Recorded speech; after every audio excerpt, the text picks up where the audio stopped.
जय Hind defence lovers. आज की टॉप हेडलाइंस कुछ इस प्रकार है।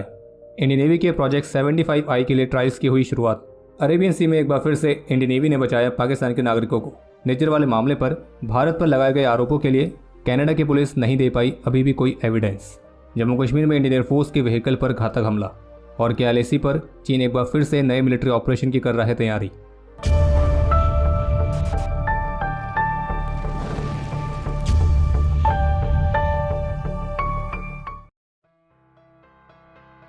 इस साल मार्च में इकोनॉमिक टाइम्स की तरफ से एक रिपोर्ट जारी की गई थी और उस रिपोर्ट में स्पेन के ऑफिशियल्स के हवाले से बताया गया था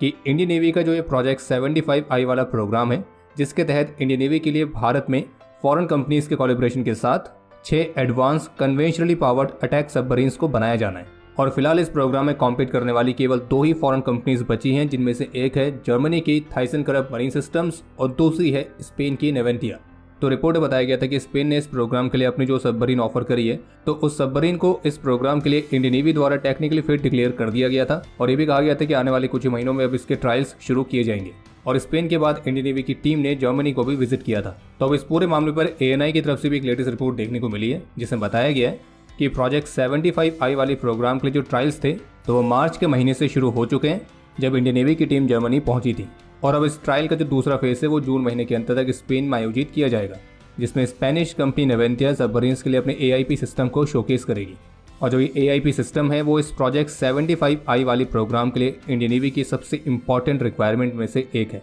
बाकी ट्रायल्स पूरे होने के बाद अगर जर्मनी की थाइसन-करब मरीन सिस्टम को चुना जाता है तो वो भारत की Mazagon dock shipbuilders limited के साथ पार्टनरशिप के तहत इन सबमरीन्स को भारत में बनाएगी। वहीं अगर स्पेन की कंपनी चुनी जाती है तो वो लार्सन एंड टुब्रो के साथ अपनी पार्टनरशिप करके इन सबमरीन्स को भारत में बनाएगी। बाकी जो ये प्रोजेक्ट 75I वाला प्रोग्राम है तो ये इंडियन नेवी की कन्वेंशनल सबमरीन्स की फ्लीट को मॉडर्नाइज करने के लिए शुरू किया गया है, लेकिन इसमें काफ़ी समय से काफ़ी ज़्यादा देरी देखने को मिली है और हर बार रीज़न अलग अलग रहे हैं। लेकिन अभी का समय ऐसा है कि इस प्रोग्राम को जितना जल्दी हो सके उतना जल्दी अंतिम रूप दिया जाना चाहिए, क्योंकि जो हमारे एडवर्सरीज हैं खास करके पाकिस्तान और चीन, तो उनकी तरफ से उनकी सबमरीन फ्लीट को अपग्रेड करने के सारे कार्य चल रहे हैं। जैसे कि अभी पिछले महीने की बात है जब पाकिस्तानी नेवी के लिए चीन ने पहली हैंगर क्लास सबमरीन को लॉन्च कर दिया है। हालांकि चीन ने पाकिस्तान के लिए जो हैंगर क्लास सबमरीन लॉन्च करी है उसमें इंजन कौन सा रहने वाला है तो ये अभी तक क्लियर नहीं है, क्योंकि ओरिजिनली चीन की जो हैंगर क्लास सबमरीन है वो जर्मन इंजन को इस्तेमाल करती है, पर चूंकि जर्मनी ने अपने इंजन के एक्सपोर्ट को ब्लॉक करके रखा हुआ है तो इसलिए बिना जर्मनी के क्लियरेंस के वो पाकिस्तान को सबमरीन जर्मन इंजन के साथ नहीं दे सकता है। और अब पाकिस्तानी नेवी के लिए चाइना सबमरीन बना रहा है तो उसमें जर्मनी का इंजन इस्तेमाल करने के लिए चीन को क्लियरेंस मिला है या नहीं मिला है, तो इसके बारे में फिलहाल अभी तक कोई स्पष्ट जानकारी उपलब्ध नहीं है। बाकी अगर जर्मनी की तरफ से कोई क्लियरेंस नहीं मिला है इंजन को लेकर, तो फिर इस बात की बहुत संभावना है कि चीन इन सबमरीन्स में अपने खुद के इंजन को इस्तेमाल कर सकता है, जो कि पाकिस्तान की इन सबमरीन्स को एक नई कैपेबिलिटी देगी, जिसे हम कहते हैं अंडर वाटर ऑर्केस्ट्रा। हाँ, मतलब नाच गाना वाला जो कार्यक्रम है वो पाकिस्तानी नेवी भी अब समुद्र के नीचे करेगी अपनी सबमरीन के जरिए। एक तरफ जहां पाकिस्तान की नेवी चाइना से अंडर वाटर ऑर्केस्ट्रा खरीदने में बिजी है, पाकिस्तान के आर्मी चीफ पाकिस्तानी एयरफोर्स की पासिंग आउट परेड में कश्मीर के लोगों को अपना मॉरल सपोर्ट दे रहे हैं। और बाकी पाकिस्तानी एयरफोर्स तो उनकी तो हम क्या ही बात करें, वो हमेशा की तरह जागे हुए हैं, बिल्कुल वैसे ही जैसे कि बालाकोट के टाइम पे थे।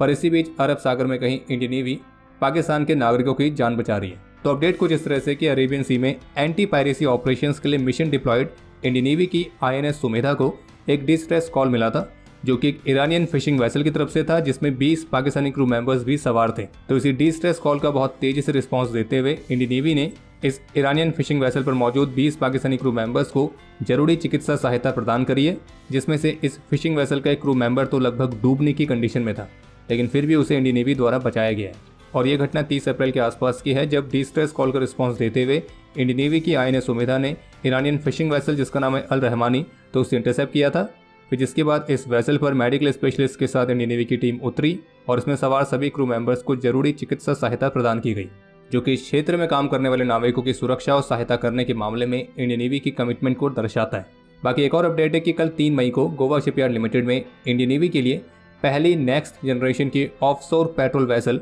तो उसका निर्माण कार्य शुरू करने के लिए कील लेइंग सेरेमनी आयोजित की गई थी। और सिर के टोटल 11 वेसल्स इंडियन नेवी को मिलेगी, जिसमें से 7 गोवा शिपयार्ड लिमिटेड बनाएगी और बाकी 4 GRSE। तो निज्जर वाले मामले पर एक बड़ा अपडेट सामने आया है, जिसमें कैनेडियन पुलिस ऑफिसर्स ने 3 लोगों को गिरफ्तार किया है और जिन पर आरोप यह है कि वो निज्जर को ढेर करने वाले मामले में शामिल हैं। जबकि मीडिया रिपोर्ट्स में इस बात की संभावना जताई जा रही है कि जो ये 3 लोग गिरफ्तार किए गए तो उनका कनेक्शन लॉरेंस बिश्नोई के गैंग से। लेकिन इस पर कैनेडियन पुलिस का ये कहना है कि इस पर भी सक्रिय रूप से इन्वेस्टिगेशन चल रही है और फिलहाल अभी इस पर और कुछ कमेंट नहीं कर सकते हैं क्योंकि बहुत सारी प्रतिक्रियाएं देखने को मिल रही हैं। और रही बात ये कि कैनेडियन प्राइम मिनिस्टर ने जो भारत पर आरोप लगाया था कि इस निज्जर वाले पूरे मामले पर भारत की इंटेलिजेंस एजेंसीज के एजेंट्स शामिल हैं और इसलिए भारत सरकार भी इसमें डायरेक्टली इन्वॉल्व है, तो इस पर भी कैनेडियन पुलिस का यही कहना है कि एक ऑन गोइंग इन्वेस्टिगेशन है और फिलहाल इस पर अभी तक कोई इन्फॉर्मेशन नहीं है और इस मामले पर उन्होंने भारत के साथ कम्युनिकेट किया है, कोलैबोरेट किया है और इस पूरे मामले का भारत सरकार से कोई संबंध है या नहीं है तो इसकी जांच अभी की जा रही है। यानी कि कहने का तात्पर्य यह है कि अभी भी कैनेडियन ऑफिशियल के पास इस तरह का कोई भी एविडेंस नहीं है जो कि इस बात को साबित करे कि इस निज्जर वाले मामले पर भारत सरकार इन्वॉल्व है। बाकी जो 3 लोग गिरफ्तार किए गए उनकी पहचान हुई है कमलप्रीत सिंह, करणप्रीत सिंह और करण बरार के तौर पर। और कैनेडियन पुलिस ऑफिशियल्स की स्टेटमेंट से तो यही लग रहा है कि निज्जर को जो ढेर किया गया है इसमें भारत की कोई इंटेलिजेंस एजेंसी नहीं बल्कि आपस में ही गैंगवॉर वाला ही मामला है। हालांकि वो बात अलग है, कनाडा के प्राइम मिनिस्टर की गलतियों को छिपाने के लिए अब बातें घुमा घुमा के दिखाई जा रही हैं कि इन्वेस्टिगेशन कर रहे हैं, भारत के साथ कोलैबोरेट कर रहे हैं वगैरह वगैरह। बल्कि सच ये कि कैनेडियन ऑफिशियल्स निज्जर वाले मामले पर भारत सरकार के डायरेक्ट लिंक को साबित करने में नाकाम रहे हैं। अब वो बात अलग है कि एक बार फिर से प्रोपेगेंडा चलाने के लिए वेस्टर्न मीडिया की तरफ से आपको कुछ और रिपोर्ट्स देखने को मिलेंगी जिसमें कुछ अलग ही तरह के सोर्सेस से दावे किए जाएंगे। पर आपको एक बात स्पष्ट कर दें कि कैनेडियन पुलिस ऑफिशियल्स ने ये क्लियरली कहा है कि अभी तक उनके पास ऐसा कोई एविडेंस नहीं मिला है जो कि भारत सरकार का लिंक इसमें दिखाता हो। और ये प्रश्न उनसे एक नहीं बल्कि 2 बार रिपीट किया गया और दोनों बार उन्होंने सेम आंसर दिए। बाकी अपने आप को थोड़ा सही दिखाने के लिए कैनेडियन ऑफिशियल ने जरूर कहा है कि कई वर्षों से भारत के साथ कोलैबोरेशन काफ़ी डिफिकल्ट और चैलेंजिंग रहा है, जबकि सच्चाई तो यह है भारत कई वर्षों से कनाडा को कहते आ रहा है कि वो अपने वहाँ जो आतंकी पल रहे हैं उनको ना पाले, पर कनाडा की तरफ से कोई एक्शन ना ले जाने के बावजूद कनाडा के प्राइम मिनिस्टर इसके विपरीत उन्हें खुलकर सपोर्ट करते हुए दिख रहे हैं। पर खैर, सपोर्ट से याद आया, अगर आप यहाँ तक वीडियो देख चुके हैं तो वीडियो को लाइक करके अपना सपोर्ट हमारे प्रति जरूर दिखाएं और squadron.in पे जाके नया समर कलेक्शन चेकआउट करना ना भूलें और स्पेशल डिस्काउंट के लिए आप कूपन कोड इस्तेमाल कर सकते हैं PKMKV। एयरबस की तरफ से दी गई जानकारी के मुताबिक उन्होंने इंडियन एयरफोर्स के लिए दूसरा C295 एयरक्राफ्ट भी डिलीवर कर दिया है। बाकी आपको रिमाइंड करा दें कि जो पूरी परियोजना है इसमें total 56 C295 aircraft Indian air force को मिलेंगे, जिसमें से 16 एयरक्राफ्ट स्पेन में एयरबस की फैसिलिटी में बनेंगे और वहां से भारत आएंगे और फिर जो बाकी के 40 एयरक्राफ्ट हैं उन्हें एयरबस भारत की टाटा एडवांस सिस्टम की पार्टनरशिप के साथ भारत में ही वडोदरा में बनी फैसिलिटी में मैन्युफैक्चर करेंगे और भारत में बना हुआ पहला C295 एयरक्राफ्ट सितंबर 2026 तक रोल आउट किया जाएगा। बाकी एक और अपडेट है कि अभी हाल ही में दिल्ली NCR रीजन के स्कूल्स में होक्स बॉम्ब थ्रेट वाले मामले के बाद भारत की सिक्योरिटी फोर्सेस ने अपनी तैयारियों को और मजबूत किया है, जिसके तहत अभी हाल ही में सिटी की कई महत्वपूर्ण लोकेशंस में मॉक ड्रिल्स कंडक्ट की गई थी और इन लोकेशंस में schools, airports, metro stations, government buildings ये सभी शामिल हैं। और इस मॉक ड्रिल में दिल्ली पुलिस और भारत की एलिट एनर्जी फोर्स शामिल थी, जिसमें इमरजेंसीज के दौरान सिक्योरिटी फोर्सेस की रेडीनेस और रिस्पॉन्स कैपेबिलिटीज को टेस्ट किया गया और इसमें पुलिस और एनर्जी से मेल और फीमेल दोनों ही ऑफिशियल्स शामिल हुए थे। बाकी एक अपडेट यह है कि आज शनिवार को एक इवेंट में भारतीय विदेश मंत्री से एक प्रश्न पूछा गया कि कनाडा के प्राइम मिनिस्टर भारत को क्रिटिसाइज क्यों कर रहे हैं। तो इस प्रश्न के उत्तर में भारतीय विदेश मंत्री का कहना था कि अभी वर्तमान समय में विश्व स्तर पर भारत की जो छवि है वो वास्तव में पहले की तुलना में कहीं अधिक बेहतर हो गई है। इसमें जो कनाडा है वो एक एक्सेप्शन है और आप देख सकते हैं कि विभिन्न देशों के प्रमुख भारत और उसके प्रधानमंत्री की प्रशंसा कर रहे हैं। और फिर आगे भारतीय विदेश मंत्री ने यह भी कहा कि प्रो खालिस्तानी लोगों का एक सेक्शन है जो कि कनाडा की डेमोक्रेसी को इस्तेमाल कर रहा है और लॉबी क्रिएट करके वो एक वोट बैंक बनना चाह रहे हैं। कनाडा की जो रूलिंग पार्टी है उसकी पार्लियामेंट में कोई भी मेजॉरिटी नहीं है और कुछ पार्टीज हैं जो कि प्रो खालिस्तानी लीडर्स पर निर्भर है। और हमने कई बार कनाडा को इस बात के लिए कन्विंस करने का प्रयास किया है कि वो इस तरह के लोगों को वीज़ा ना दे, उन्हें लीगल ना बनाए, उन्हें पॉलिटिकल स्पेस ना दें, जो कि कनाडा के लिए, हमारे लिए और हमारे रिलेशनशिप के लिए एक बड़ी प्रॉब्लम बनेंगे। लेकिन कैनेडियन गवर्नमेंट ने इस मामले पर कुछ नहीं किया है। यहाँ तक कि भारत ने उनके वहाँ से 25 लोगों के एक्सट्रेडिशन के लिए कनाडा को कहा था जो कि सभी प्रो खालिस्तानी थे, लेकिन इस पर भी कनाडा ने कोई एक्शन नहीं लिया। रही बात निज्जर वाले मामले की, तो इस पर भारतीय विदेश मंत्री का कहना है कनाडा ने कोई प्रूफ नहीं दिया है। सर्टेन केसेस में उन्होंने हमारे साथ कोई भी एविडेंस शेयर नहीं किया है। जो पुलिस एजेंसी से वो भी हमारे साथ कोऑपरेट नहीं कर रही है और कनाडा में भारत पर आरोप लगाना उनकी रणनीतिक मजबूरी है, क्योंकि जैसे कनाडा में चुनाव आ रहा है तो इसलिए कनाडा की जो करंट गवर्नमेंट है वो वोट बैंक की राजनीति में शामिल हो गई है। और निज्जर वाले मामले पर भारतीय विदेश मंत्री का यही कहना है कि जो ऐसा हुआ तो मोस्टली कनाडा की इंटरनल पॉलिटिक्स की वजह से है, भारत का इसके साथ कोई लेना देना नहीं है। और बाकी देखा जाए तो भारतीय विदेश मंत्री की इन सभी स्टेटमेंट से ही बात क्लियर होती है कि कनाडा के प्राइम मिनिस्टर खुलकर खालिस्तानियों को सपोर्ट क्यों कर रहे हैं, क्योंकि आखिरकार वोट भी तो चाहिए।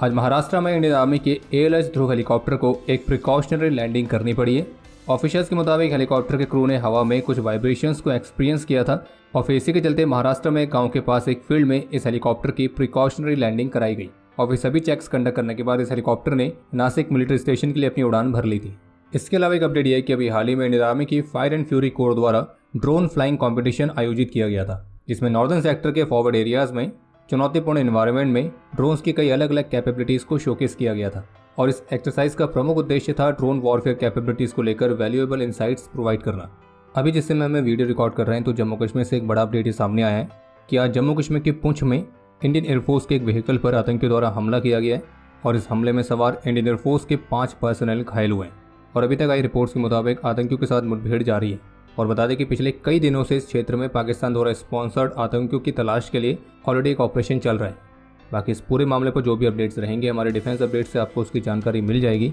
और क्विक अपडेट्स के लिए हमारे ऑफिशियल टेलीग्राम चैनल से जरूर जुड़ें।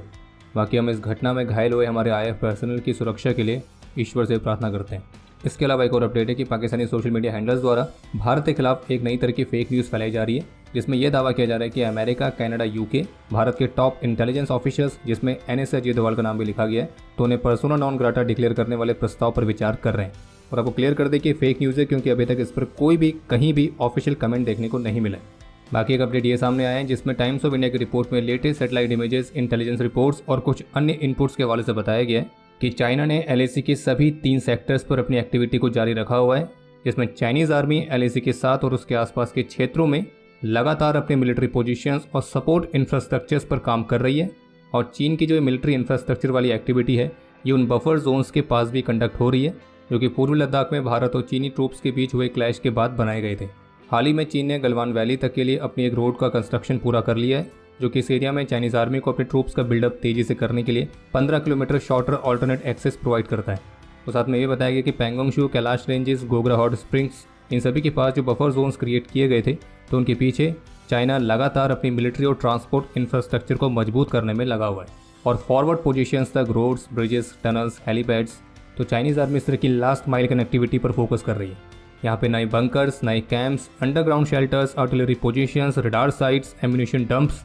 तो ये भी LAC के बाकी स्ट्रेचेस पर देखे गए और चाइना की ये बढ़ी हुई एक्टिविटी खास तौर पर ईस्टर्न सेक्टर में ज़्यादा देखी गई है और वो भी अरुणाचल प्रदेश में तवांग और नॉर्थ सिक्किम में नाकुला के विपरीत। और चीन की ये तैयारी केवल ग्राउंड फोर्सेस के लिए ही नहीं बल्कि उनकी एयर फोर्सेस के लिए भी हो रही है,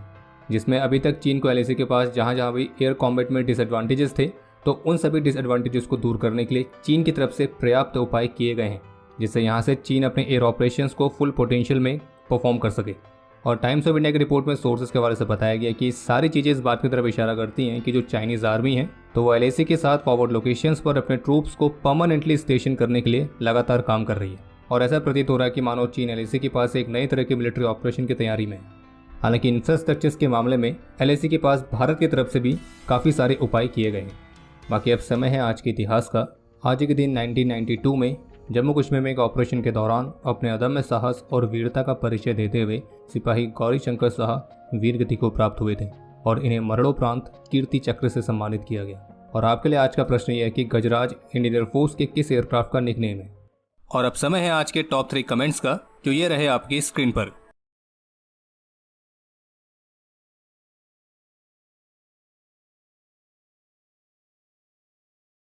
तो हमारे आज के इस एपिसोड के लिए इतना ही। उम्मीद है आपको एपिसोड पसंद आया होगा। पसंद आए तो वीडियो को लाइक जरूर करें। कोई भी सुझाव या सवाल हो तो उसके लिए कमेंट सेक्शन ओपन है और मिलिट्री से रिलेटेड और भी इंटरेस्टिंग कंटेंट को एक्सेस करने के लिए डिफेंस स्क्वाड की सुपर ऐप को डाउनलोड करना ना भूलें, जिसका लिंक इस वीडियो के डिस्क्रिप्शन में दिया गया है। बाकी अगर आपने अभी तक इस चैनल को सब्सक्राइब नहीं किया है तो सब्सक्राइब जरूर करें। हम जल्द मिलेंगे नए एपिसोड के साथ। तब तक के लिए जय हिंद, जय भारत।